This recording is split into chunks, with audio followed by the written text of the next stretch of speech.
یا رسول اللہ وسلم علیک یا حبیب اللہ نواسی صلی اللہ علیہ یا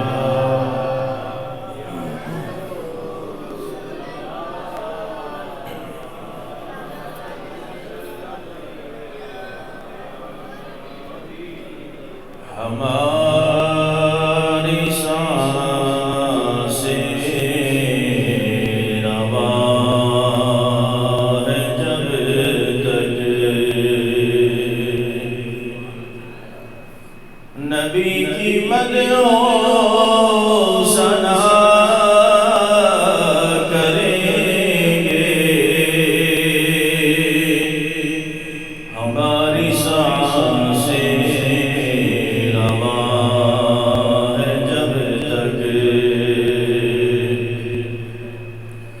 نبی کی مدح و ثنا کریں گے رگوں میں جب تک لہو رواں ہے رگوں میں جب تک لہو رواں ہے نبی نبی ہم صدا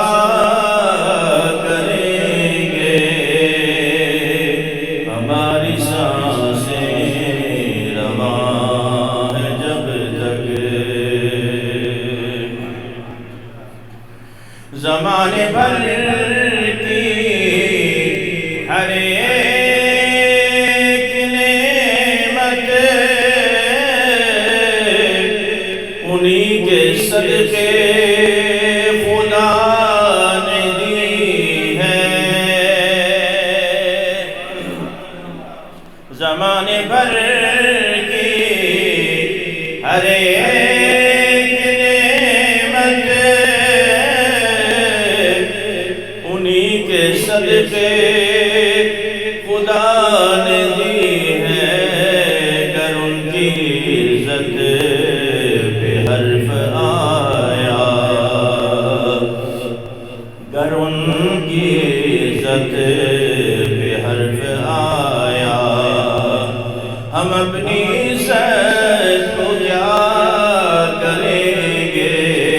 ہماری سانسیں رواں جب تک وہ لاکھ پردوں میں چھپ کے بیٹھے تو ڈھونڈ لے گا کوئی دیوانہ وہ لاکھ پردوں میں چھپ کے بیٹھے تو ڈھونڈ لے گا کوئی دیوانہ یہ بھول جائیں نبی کے دشمن یہ بھول جائیں نبی کے دشمن کہ چین سے وہ جیا کریں گے ہماری سانسیں رواں ہے جب تک حمد و صلات کے بعد پیارے بزرگ اور دوستو اس ناچیز نے قرآن مقدس سے آیہ کریمہ کا کچھ حصہ تلاوت کیا دعا فرمائے اللہ تبارک و تعالی مجھے حق کہنے آپ کو حق سننے مجھے اور آپ کو حق پر عمل پیرا ہونے کی توفیق عطا فرمائے آج کے اس مختصر سے وقت میں دو عظیم ناموس رسالت صلی اللہ تعالی علیہ وسلم کے پہرے دار اور عاشقان رسول جناب حضرت سلطان نور الدین زنگی رحمۃ اللہ علیہ اور غازی علم الدین شہید رحمۃ اللہ علیہ کے حوالے سے آپ کے سامنے ان کے مختصراً زندگی آپ کے سامنے بیان کروں گا چونکہ آج 31 اکتوبر ہے اور آج یوم شہادت ہے جناب حضرت غازی الدین شہید رحمۃ اللہ علیہ کا، اس مبارک ہے۔ تو اس حوالے سے جس نے اپنے نبی پر جان قربان کی ہو اور اس شخصیت کا دن آئے، یوم وصال آئے، اس کا عرس آئے اور تذکرہ نہ ہو، یہ ناانصافی ہوگی۔ تو اس لیے ان دو عظیم ہستیوں کا تذکرہ اس لیے بھی ضروری ہے کہ بڑھتی ہوئی لادینیت اور اس ملک میں خصوصاً قانون تحفظ ناموس رسالت کو بار بار چھیڑنا، اور شاید آپ کو معلوم بھی ہو کہ آج کل میں جیو پر ایک ڈرامہ بھی چل رہا ہے۔ اب یہ بات ہمیں سمجھ نہیں آتی کہ قوم کو کس ڈگر پہ چلانا چاہتے ہو۔ ڈرامے بازی تو ایک الگ چیز ہے، لیکن اس طرح کے ڈرامے بنانا کہ جس میں یہ تاثر دینا کہ ناموس رسالت ایک ایسا قانون ہے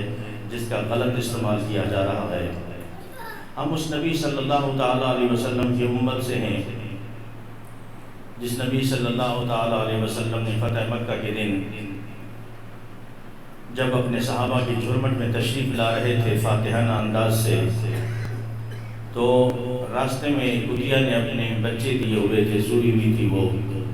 تو میرے آقا نے ایک صحابی کی ڈیوٹی لگا دی، فرمایا کہ یہاں کھڑے ہو جاؤ اور صحابہ کا جرمٹ ہے کہیں ایسا نہ ہو کہ اس کے بچے کچل دیے جائیں لا علمی میں، اور جب تک یہ سارا قافلہ گزر نہ جائے تمہاری یہ ڈیوٹی ہے، تم نے یہاں کھڑے ہو کر پہرا دینا ہے۔ وہ نبی صلی اللہ تعالیٰ علیہ وسلم جب ہمیں یہ درس دے کر گئے ہیں ایک جانوروں کے ساتھ یہ سلوک کرنا ہے، تو پھر انسانیت کی جان کی قیمت کتنی ہے۔ میرے آقا علیہ الصلوۃ والسلام مکہ کے سامنے کھڑے ہو کر، خانہ کعبہ کے سامنے کھڑے ہو کر طواف کے دوران آپ نے فرمایا کہ اے خانہ کعبہ، تیری حرمت بڑی ہے، تیری عظمت بڑی ہے، لیکن یاد رکھے خانہ کعبہ، تیری حرمت کسی مومن سے زیادہ نہیں ہے، کسی مومن سے تیری حرمت زیادہ نہیں ہے، یعنی مومن کی جان کی حرمت خانہ کعبہ سے بھی زیادہ ہے۔ جس نبی نے ہمیں یہ درس دیا ہو نا، تو پھر اس مومن کی جان لینا کوئی عزیزان محترم آسان کام نہیں ہے، اور مومن کی جان اور مومن جس قانون پہ چل رہا ہے، میرے آقا فرماتے ہیں فتح مکہ کے دن جب عام معافی کا اعلان ہوا، ایک گستاخ رسول تھا ابن خطل جس نے حضور کی شان کی گستاخی کی تھی، وہ بھاگ کر نہ خانہ کعبہ کی دیوار سے لپٹ گیا اور پردے میں چھپ گیا۔ تو صحابہ کرام نے عرض کی یا رسول اللہ، باقی کے لیے تو عام معافی کا اعلان ہے، لیکن میرے آقا نے فرمایا میرے گستاخ کو نہیں چھوڑنا، گستاخ جہاں ملے اسے قتل کر دینا۔ جب ڈھونڈتے گئے نا، یہ ابن خطل خانہ کعبہ کی دیوار میں لپٹا ہوا تھا اور غلاف میں لپٹا ہوا تھا، تو صحابہ نے دیکھا کہ ایک طرف خانہ کعبہ کی دیوار ہے، دوسری طرف خانہ کعبہ کا غلاف ہے، اب بیچ میں وہ گستاخ چھپا ہوا ہے، پناہ لیے ہوئے ہے۔ صحابہ ڈر گئے کہ اب اس حالت میں اسے کیسے قتل کریں، ایک طرف خانہ کعبہ ہے، دوسری طرف اس کا غلاف ہے، بیچ میں یہ چھپا ہوا ہے۔ وہ چھوڑ کر واپس آئے، پوچھا، عرض کی یا رسول اللہ، وہ ابن خطل تو اس طرح لپٹا ہوا ہے کہ غلاف کعبہ ہے ایک طرف، دوسری طرف خانہ کعبہ کی دیوار ہے، اب کیا کیا جائے؟ میرے آقا نے فرمایا اس کو وہیں قتل کر دو، اس کو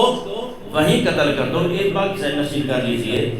کہ گناہگار کے لیے معافی ہے، لیکن غدار کے لیے کوئی معافی نہیں ہے۔ گناہگار کے لیے معافی ہے، غدار کے لیے معافی نہیں ہے، لہٰذا کبھی بھی ناموس رسالت کے ساتھ غداری نہیں کرنا۔ کسی بھی عہدے پر ہو، کسی بھی آپ فیلڈ میں ہو، ہمیشہ ایک بات ذہن نشین کرنا کہ ہم گناہگار ضرور ہیں، گناہگار ضرور ہیں، بدکار ضرور ہیں، لیکن حضور کے غدار نہیں ہیں، حضور کے غدار نہیں ہیں، اور نہ ہی ہم غداروں سے یاری رکھتے ہیں۔ علل اعلان ہمارا اعلان یہی ہے کہ ہم حضور کے غداروں سے بیزار ہیں۔ وہ حشر کو ہوگا معلوم کہ جیتا کون اور ہارا کون، ہم سوئے حشر چلیں گے شہ ابرار کے ساتھ، قافلہ ہوگا رواں قافلہ سالار کے ساتھ۔ یہ تو طیبہ کی محبت کا اثر ہے، ورنہ کون روتا ہے لپٹ کر در و دیوار کے ساتھ۔ یہاں آپ لاکھوں تعبیریں کر لیں، لیکن یاد رکھنا ایک دن ہم نے مر کے قبر میں جانا ہے، اور قبر میں کوئی اور نہیں آئے گا، وہاں ذات مصطفیٰ ہوگی۔ تو آج تذکرہ کرنا ہے غازی علم الدین شہید رحمۃ اللہ علیہ کا، جس نے اپنی جوانی حضور صلی اللہ تعالیٰ علیہ وسلم کے نام پر قربان کر دی۔ وہ غازی علم الدین شہید رحمۃ اللہ علیہ جن کا یوم وصال 31 اکتوبر 1930 ہے، اور حضرت غازی علم الدین شہید رحمۃ اللہ علیہ اس دور میں ایک ہندو نے حضور صلی اللہ تعالیٰ علیہ وسلم کی گستاخی میں کتاب لکھی، اور اس میں بہت ساری گستاخیاں ہیں، وہ بیان کرنا مناسب نہیں ہے، نقل کفر کفر نباشت، لیکن اس کتاب کا نام جو اس نے رکھا معاذ اللہ ثم معاذ اللہ نقل کفر کفر نباشت کہ رنگیرہ رسول، اس کا ٹائٹل اس نے رکھا۔ تو عزیزان محترم، مسلمانوں میں ہلچل مچ گئی، اب کون ایسا مرد مجاہد ہو جو اسے قتل کرے، اسے انجام تک پہنچائے۔ غازی علم الدین رحمۃ اللہ علیہ فرماتے ہیں ابھی میرا بچپنا تھا، کہتے ہیں کہ میرے کیونکہ آپ ترکھان تھے اور لکڑی کا کام کرتے تھے، آپ کے والد بھی مستری تھے، تو انہوں نے کہا کہ میں والد کے ساتھ ایک جگہ گیا، اسٹیشن کا کام تھا، لکڑی کا کام تھا، اتنے میں جب نماز کا ٹائم ہوا، کہتے میں نمازی تو تھا ہی، میں چلا گیا مسجد نماز پڑھنے، اور نماز پڑھ کے جب میں سیڑھی سے اترنے لگا نا، دیکھا کہ ایک سفید ریش بابا کھڑا ہے، سفید ریش بابا کھڑا ہے اور زاروں قطار رو رہا ہے، آنسو اس طرح بہ رہے ہیں جس طرح کوئی ندی بہ رہی ہو، اور دھاڑے مار مار کے کہتا ہے یا رسول اللہ میرے جسم میں اب وہ طاقت نہیں ہے، میرے بازوؤں میں اب وہ طاقت نہیں ہے، میرے جسم کے اندر اب وہ سقت نہیں ہے، یا رسول اللہ مجھے معاف کر دینا، مجھ سے ناراض نہ ہونا کہ لاہور کی دھرتی پہ تیرا ایک گستاخ زندہ ہے، ایک گستاخ زندہ ہے، دھاڑے مار مار کے رو رہا ہے۔ علم الدین کہتے ہیں میں جب قریب ہوا نا، میں نے کہا کہ بابا کیا وجہ ہے، کیوں رو رہے ہو؟ کہا چلے جاؤ، کئی آئے پوچھ کر چلے گئے، تم نے میرے کون سے آنسو صاف کرنے ہیں؟ کہا مجھے بتاؤ تو صحیح مسئلہ کیا ہے؟ اس نے کہا کہاں کے رہنے والے ہو؟ کہا میں لاہور کا رہنے والا ہوں۔ کہا تمہیں پتہ نہیں وہاں ایک گستاخ نے گستاخی کی ہے، ایک ہندو نے حضور کی شان میں گستاخی کی ہے، رو اس لیے رہا ہوں کہ یا رسول اللہ مجھ سے ناراض نہ ہونا، میرے جسم کے اندر وہ طاقت نہیں ہے، سکت نہیں ہے کہ تیرے گستاخ کو ٹھکانے لگا سکوں، بس اس لیے رو رہا ہوں۔ تو غازی علم الدین شہید رحمۃ اللہ علیہ آپ فرماتے ہیں میں نے باہوں میں لے لیا اس ضعیف العمر شخص کو، یوں باہوں میں لے لیا، کہا کہ بابا فکر نہ کر، فکر نہ کر، چند مہینوں میں تو سنے گا کہ علم الدین اپنے نبی کے نام پر قربان ہو گیا ہے، علم الدین اپنے نبی کے نام پر قربان ہو گیا ہے۔ اللہ اکبر۔ غازی علم الدین کہتے ہیں بس یہ بشارتیں مجھے ملتی گئیں، پھر کیا ہوا جب میں واپس لاہور آیا، ایک رات سویا ہوا ہوں، اچانک کسی نے زور سے پاؤں ہلایا اور کہا غازی علم الدین اٹھ اور جا اس راجپال کو ٹھکانے لگا دے۔ علم الدین کہتے ہیں میں پھر اٹھا، دیکھتا ہوں کہ آس پاس کوئی نظر نہیں آ رہا، میں نے کہا ہو سکتا ہے یہ خواب ہو۔ اگلی رات پھر اس طرح ہوتا ہے، پھر کوئی مجھے پاؤں سے ہلاتا ہے، علم الدین اٹھ جا راجپال کو ٹھکانے لگا۔ علم الدین کہتے ہیں میں پھر اٹھا، میری آنکھ کھلی، دائیں بائیں دیکھتا ہوں، سامنے دیکھتا ہوں، کوئی نظر نہیں آ رہا۔ اللہ اکبر۔ کہتے ہیں بس 3 رات مسلسل مجھے یہ خواب آتا رہا۔ علم الدین کہتے ہیں اب میں دلی طور پہ تیار ہو گیا تھا کہ علم الدین یہ کام نبی نے تجھ سے ہی لینا ہے، یہ کام تجھ سے ہی لینا ہے۔ ماں کے پاس آیا کیونکہ علم الدین فضول خرچ میں نہیں تھا، ماں سے کہا کہ آج مجھے جیب خرچی کچھ زیادہ نہیں دیتی۔ ماں نے کہا کہ بیٹا مسئلہ کیا ہے؟ کہا بس میری التجا ہے۔ جیب خرچی کچھ زیادہ لی اور وہاں سے جا کے خنجر لیا، خنجر کو تیز دھار بنایا اور سیدھا چلا گیا۔ راجپال دکان میں بیٹھا ہے، اب اس پر پہلے بھی حملہ ہو چکا تھا، 2 سپاہی کھڑے کیے ہوئے ہیں۔ اللہ اکبر۔ حضرت غازی علم الدین شہید رحمۃ اللہ علیہ اس طرح باز کی طرح لپکتے ہیں، فوراً جا کے اس طرح وار کیا، پے در پہ وار کیا کہ راجپال کو ٹھکانے لگا دیا۔ حضرت غازی علم الدین شہید پھر بھاگے نہیں، فوراً خود ہی تھانے چلے جاتے ہیں اور وہاں جا کے چھرا جمع کرایا۔ کہ میں اپنے نبی کے گستاخ کو مار کر آیا ہوں۔ دور ہے 2930 کا، ابھی پاکستان بنا نہیں ہے، ہندوؤں کی حکومت ہے، اور غازی علم الدین کو یہ بھی پتا ہے کہ بچوں گا نہیں، مجھے پھانسی پہ چڑھا دیا جائے گا، لیکن اس ٹائم حضرت علامہ اقبال رحمۃ اللہ علیہ مصور پاکستان زندہ ہیں، حضرت قائد اعظم محمد علی جناح رحمۃ اللہ علیہ زندہ ہیں۔ لوگوں نے کہا کہ اقبال غازی علم الدین کے لیے کچھ کرنا ہے کہ نہیں؟ جب آپ کو بند کر دیا گیا تو علامہ اقبال کہتے ہیں ہاں وہ عاشق رسول ہے، ہم دنیا کو بتائیں گے کہ وہ نبی کے نام پر قربان ہو گیا ہے اور ہم نے اس کی حفاظت کس طرح کرنی ہے۔ آج تو مصور پاکستان کے نظریے کو مسخ کر دیا گیا، قائد اعظم محمد علی جناح کی تصویر صرف دفاتر میں رہ گئی، اس کے قوانین بھول گئے کہ ان کا قانون کیا تھا اور انہوں نے کس مقصد کے لیے یہ پاکستان بنایا تھا۔ تو عزیزان محترم، حضرت قائد اعظم محمد علی جناح اس ٹائم بمبئی میں تھے، وکالت کر رہے تھے، علامہ اقبال رحمۃ اللہ علیہ نے وہاں سے بلوا لیا اور ایک کمیٹی بنائی جس کا نام رکھا علم الدین ڈیفنس کمیٹی۔ تو عزیزان محترم، حضرت علامہ اقبال رحمۃ اللہ علیہ آپ نے پھر اس کیس کی پیروی کی، محمد علی جناح بھی ساتھ ہیں۔ اب علم الدین کہتے ہیں جب میں جیل کے اندر آیا نا، پھر نظارے تو وہاں نظر آئے، کبھی پیر مہر علی شاہ صاحب ملنے آ رہے ہیں، کبھی پیر سید جماعت علی شاہ صاحب ملنے آ رہے ہیں، کبھی پیر سیال لجپال ملنے آ رہے ہیں۔ غازی علم الدین چٹا ان پڑھ، ناظرہ قرآن بھی نہیں پڑھا، بڑی بڑی ہستیاں، بڑے بڑے شیخ الحدیث، مناظر اسلام اور وقت کے جید علماء جب آپ سے ملاقات کرنے آئے نا، آپ نے رو کے کہا کہ علم الدین تیرے اندر تو کوئی کمال نہیں ہے، یہ بڑی بڑی ہستیاں تجھ سے ملنے آ رہی ہیں۔ تو پھر جواب آتا ہے کہ جب تک بکے نہ تھے کوئی پوچھتا نہ تھا، جب تک بکے نہ تھے کوئی پوچھتا نہ تھا، آقا تم نے خرید کر مجھے انمول کر دیا، تو عزیزان محترم، حضرت غازی علم الدین سے جب یہ بڑی ہستیاں ملنے آئی، جماعت علی شاہ سے آپ نے کہا کہ حضور والا اب اتنی تکلیف کی ہے، چل کر آئے ہیں، کچھ سنا دیجئے۔ تو حضرت پیر جماعت علی شاہ صاحب رحمۃ اللہ علیہ فرماتے ہیں تو پھر سنیے، چونکہ آپ حضرت یوسف علیہ السلام کی سنت ادا کر رہے ہیں، جیل میں ہیں، قید خانے میں ہیں، آج تجھے سورہ یوسف سناتا ہوں۔ حضرت پیر جماعت علی شاہ صاحب رحمۃ اللہ علیہ آپ نے سورہ یوسف پڑھنا شروع کی، ایسی کیفیت بن گئی کہ پیر جماعت علی شاہ صاحب اتنا روئے کہ ہچکچیاں بن گئی،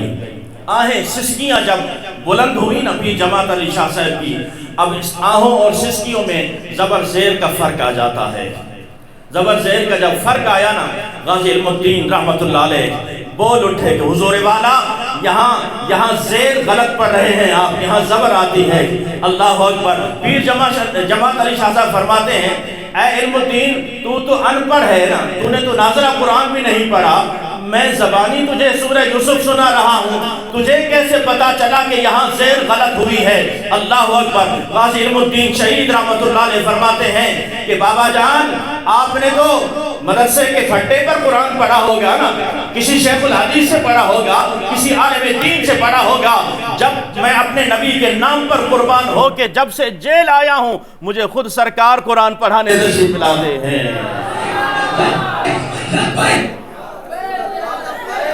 لبیک لبیک یا رسول اللہ، لبیک لبیک لبیک۔ عزیزان محترم، وہ غازی علم الدین شہید رحمۃ اللہ علیہ کوئی اپنے نبی کے نام پر قربان ہو کر تو دیکھے۔ حضرت غازی علم الدین شہید رحمۃ اللہ علیہ کہتے ہیں ایک دن مجھے جیل میں حضرت موسیٰ علیہ السلام ملنے آ گئے، بڑے جلالی پیغمبر ہیں۔ میں نے عرض کی کہ اے اللہ کے پیغمبر، آپ مجھ غریب سے جیل میں ملنے چلے آئے؟ اللہ اکبر۔ کہا ہاں، اس کی وجہ ہے، کس لیے ملنے آیا ہوں، اس کی وجہ ہے۔ تو غازی علم الدین کہتے ہیں میں نے عرض کی کہ مجھے بتائیے اس کی وجہ کیا ہے؟ فرمایا کہ میں جب بھی حضور صلی اللہ تعالیٰ علیہ وسلم کی کچہری میں جاتا ہوں، وہاں جب محفل سجتی ہے نا، انبیاء کرام تشریف لاتے ہیں، تو وہاں میں ہمیشہ حضور کی زبان پر ایک ہی لفظ سنتا ہوں، علم الدین علم الدین علم الدین۔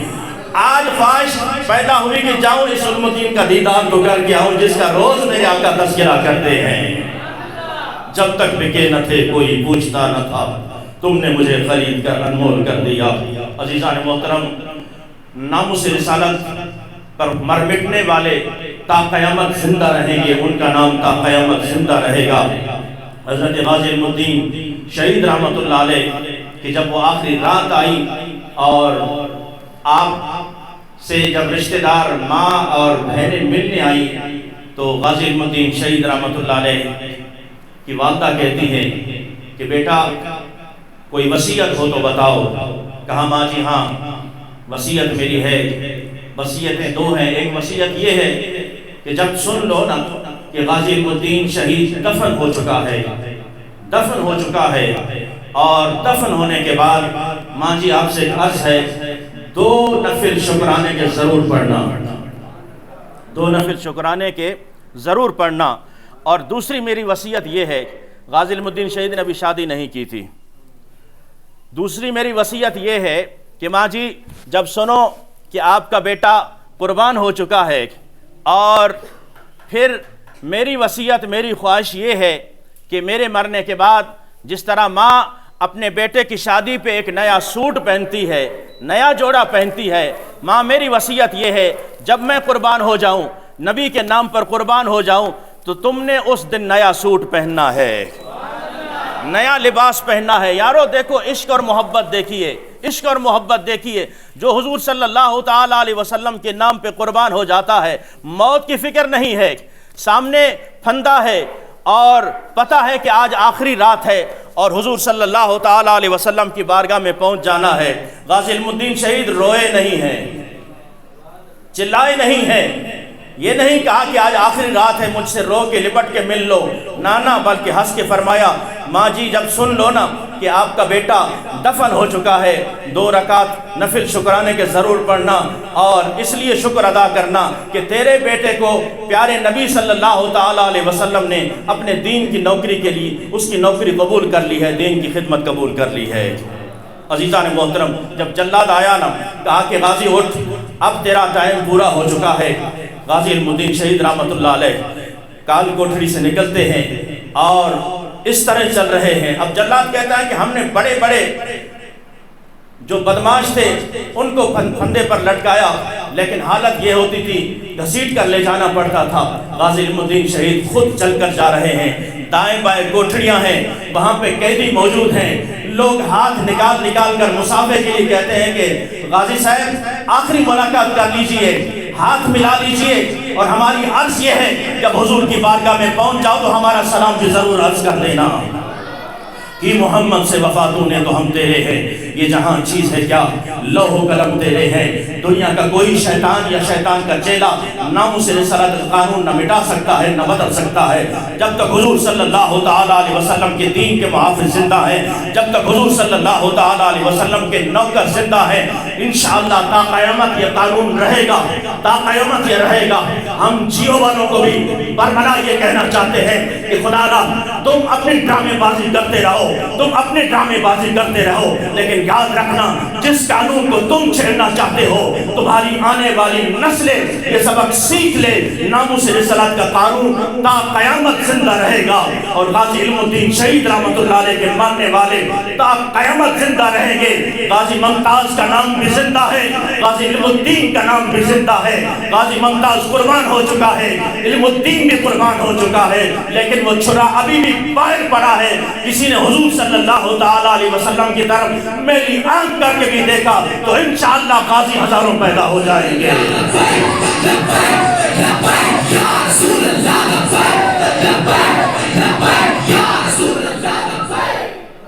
جلاد کہتا ہے کہ غازی صاحب کوئی وصیت ہو تو بتاؤ۔ اللہ اکبر۔ حضرت غازی علم الدین شہید رحمت اللہ علیہ کہتے ہیں میری وصیت، ساری وصیتیں اور ساری خواہشیں اس دن پوری ہو چکی تھی جس دن حضور پاک صلی اللہ تعالیٰ علیہ وسلم نے مجھے اپنی نوکری میں قبول کر لیا تھا۔ مجھے اپنی نوکری میں خدمت میں قبول کر لیا تھا، اب مجھے کسی وصیت کی ضرورت نہیں ہے، کوئی میری اور خواہش نہیں ہے، لیکن اے جلاد تو ایک بات ضرور سن لے، تو دیکھ رہا ہے تیرے ہاتھ میں موت ہے اور تو جلاد ہے، موت کا فرمانہ لے کر کھڑا ہے اور تو میری موت کا انتظار کر رہا ہے، لیکن ایک طرف میرے آقا کریم علیہ السلام جنت کے پھول لیے کھڑے ہیں، لہذا آجا تو اپنی خواہش پوری کر لے، میں اپنے نبی پہ قربان ہو کر ان پھولوں کا انتظار کرنا چاہتا ہوں جو مجھ پہ برسنا چاہتے ہیں۔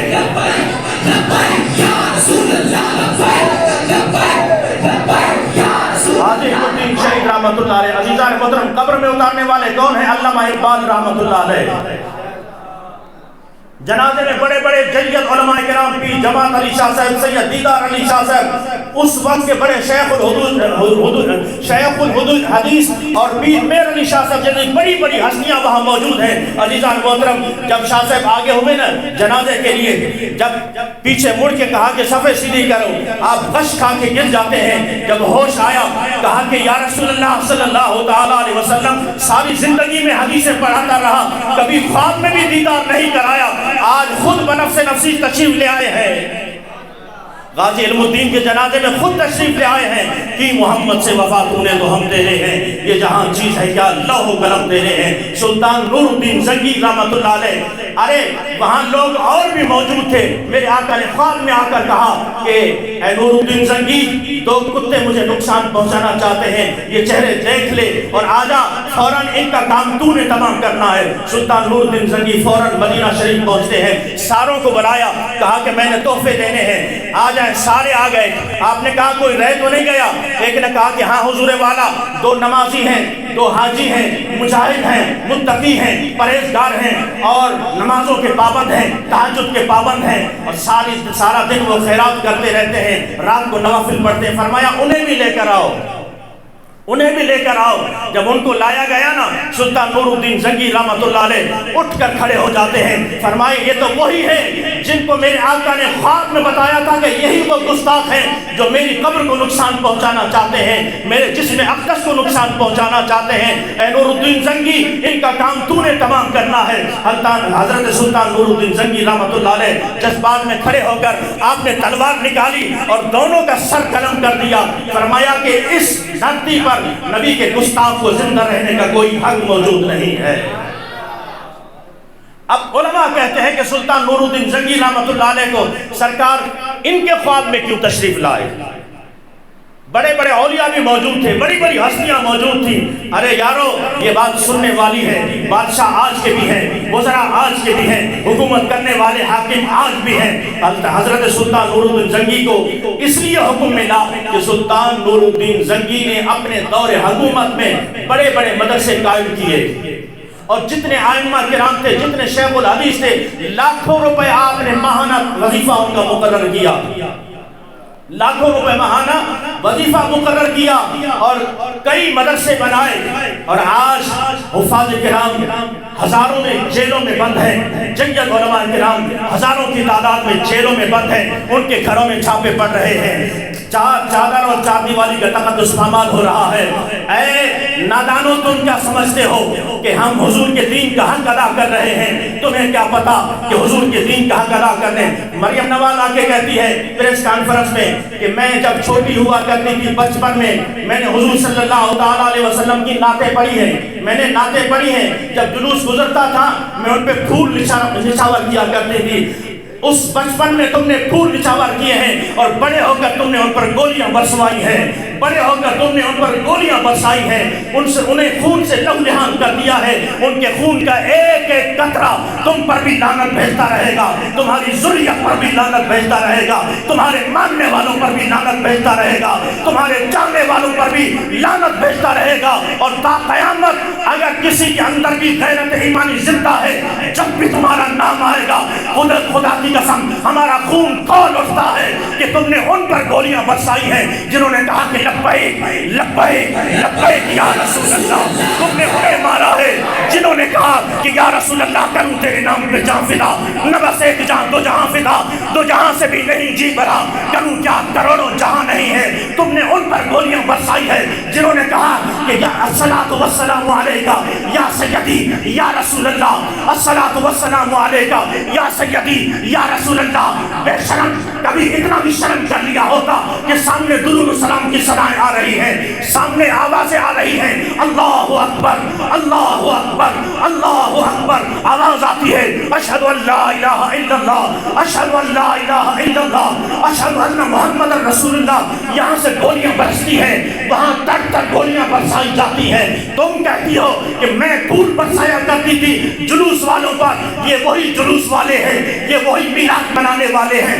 یہ وہی حضور سے محبت کرنے والے ہیں، یہ وہی حضور سے عشق کرنے والے ہیں۔ نادانوں، حشر کو ہوگا معلوم کہ جیتا کون اور ہارا کون۔ ہم صبح حشر چلیں گے شاہ ابرار کے ساتھ، قافلہ ہوگا روا، قافلہ سالار کے ساتھ۔ یہ تو طیبہ کی محبت کا اثر ہے، ورنہ کون روتا ہے لپٹ کر در و دیوار کے ساتھ۔ میرے آقا تو فرمائے کہ خیرکم من تعلم القرآن وعلمہ، تم میں سے بہترین شخص وہ ہے جو خود قرآن پڑھے اور پڑھائے۔ آج کتنے مدارس بند ہیں، کتنی مسجدیں بند ہیں جہاں نہ آذان ہو رہی ہے نہ تلاوت ہو رہی ہے۔ میرے آقا تو فرمائے سب سے بہترین شخص قرآن پڑھنے اور پڑھانے والا ہے۔ تم ان پر گولیاں برساتے رہو، تم انہیں موت کے گھاٹ اٹھاتے رہو، ان کے گھروں میں رات کو چھاپے لگاتے رہو، ان کی چادر اور چار دیواری کا تقدس پامال کرتے رہو، ان کی بیویوں کو ان کی بہنوں کو اٹھا کر تھانے لے جاؤ، پھر کہتے ہو کہ ہم بھی مسلمان ہیں، ہم بھی حضور کے عاشق ہیں۔ لیکن یاد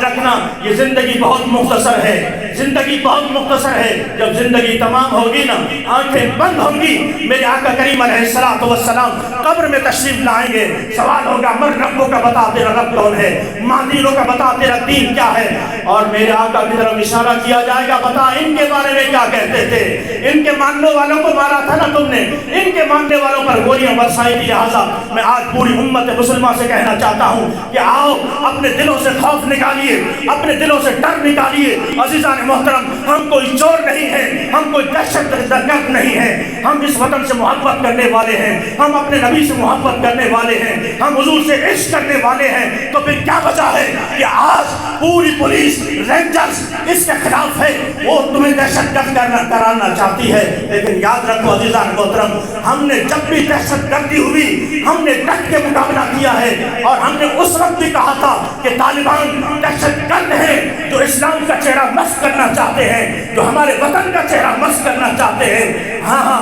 ہم نے برسر ممبر کہا تھا یہی وہ خوارج ہیں جو پاکستان کو نقصان پہنچانا چاہتے ہیں۔ لیکن یاد رکھو میرے ساتھیوں، ہمیں یہ سزا ملی کہ گولیوں سے بھون دیا گیا، ہمیں یہ سزا ملی ہماری مسجدیں بند کر دی گئی، ہمیں یہ سزا ملی ہمارے مدارس بند کر دیے گئے، ہمیں یہ سزا ملی کہ ہماری لاشوں کو بھی واپس نہیں کیا گیا۔ تو انشاءاللہ حشر کو ہوگا معلوم کہ جیتا کون اور ہارا کون۔ ہم صبح حشر چلیں گے شہ ابرار کے ساتھ، قافلہ ہوگا رواں، قافلہ سالار کے ساتھ۔ یہ تو طیبہ کی محبت کا اثر ہے، ورنہ کون روتا ہے لپٹ کر در و دیوار کے ساتھ۔ انشاءاللہ ہمارا حشر حضور صلی اللہ تعالیٰ علیہ وسلم کے ساتھ ہوگا۔ جو جس کے چاہنے والے ہیں وہ خود اپنا ہر ایک دل میں دیکھ لے کہ اس کا حشر کس کے ساتھ ہونا چاہیے۔ آج وقت ہے میرے ساتھیوں، آج وقت ہے اپنے اندر غیرت ایمانی پیدا کیجئے، ناموس رسالت کی حفاظت بھی خود کیجئے، اور ختم نبوت کے پہرے دار بن کر حضور صلی اللہ تعالیٰ علیہ وسلم کی غلامی کا طوق اپنے گلے میں ڈال لیجئے، اس لیے کہ یہی طوق کام آنا ہے، یہی حضور کی غلامی کام آنی ہے۔ اللہ تبارک و تعالیٰ حضور صلی اللہ تعالیٰ علیہ وسلم سے سچی محبت نصیب فرمائے۔ وآخر دعوانا الحمدللہ رب العالمین۔